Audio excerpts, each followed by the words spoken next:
Hi Team Phoenix students. I wanted to start this week off with a video. You guys know sometimes in social studies I have to kind of feel like I should explain the context of what we're doing so you get kind of the big picture.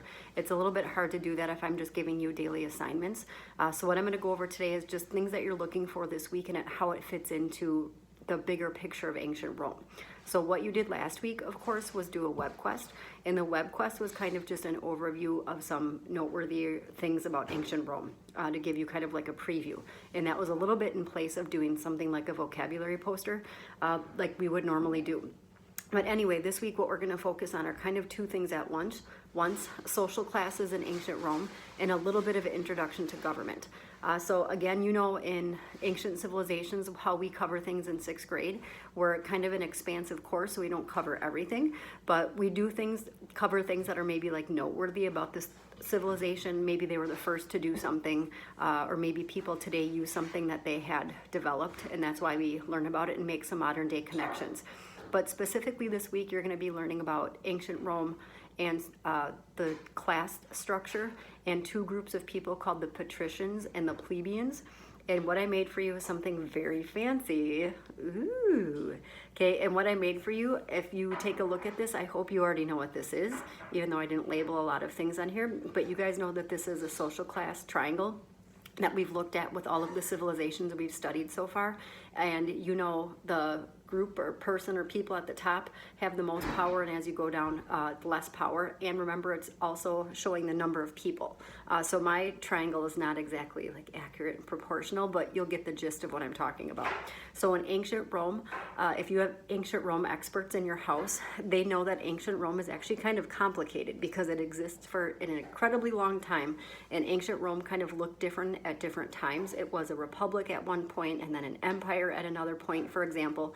And what ancient Rome looked like, those two different time periods is kind of different because how they organized things and their government was kind of different. But we'll start with when Rome was a republic. And when Rome was a republic, they decided that they didn't like how they were ruled by a king.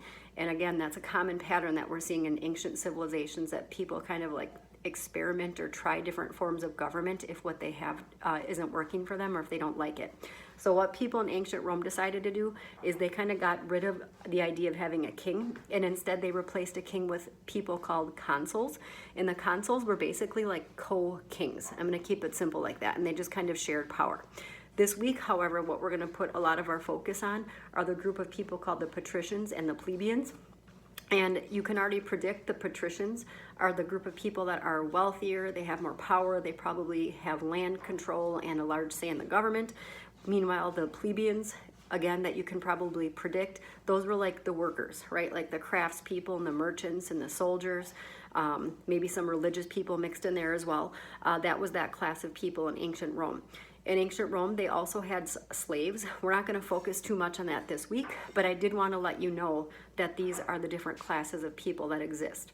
All right, so this week you're going to take a look at the patricians and the plebeians, and specifically what their relationship was like, because eventually the plebeians are going to be kind of fed up with how they're being ruled or their lack of having a say in a government, and they're going to protest. So that's kind of what direction that we're going to take this week. So I hope this helps you to kind of put everything in a frame of reference of what you'll be learning. All right, I hope everyone's doing well. And like always, if you have any questions, email me, or if you want to just say hi, okay, or let me know something, that's fine too. By the way, I have been looking at some of Mrs. Dodge's daily journals just to see what you guys are up to. So if you've been doing those, I kind of have a glimpse of how you've been doing. So I appreciate that.